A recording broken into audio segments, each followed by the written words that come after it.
Tingnan mo naman yung ulo.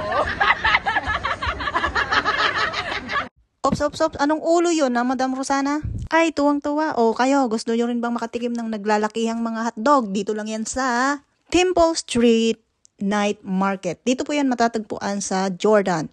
Exit 8. Maglalakad lamang po kayo along Jordan Road. Tapos makikita nyo ang napakalaking gate na kulay red. At yun na po ang marking entrance ng market. At syempre, sa bungad pa lang makikita na natin ang pinahanap nating Pinoy food.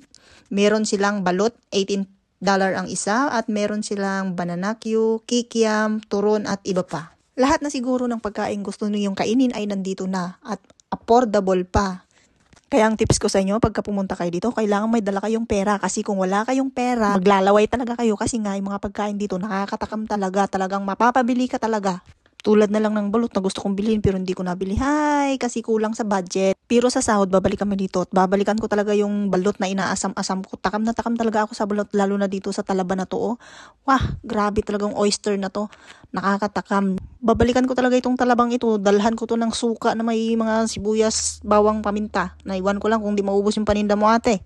Open po sila mula 6 p.m. Pero nung pumunta po kami dyan, alas 4 pa lang po yun ng hapon. Pero ang sabi nila, naghahanda pa lang yung ibang tindahan. Halos hindi pa lahat bukas. Kaya ang open talaga nila ay 6 p.m.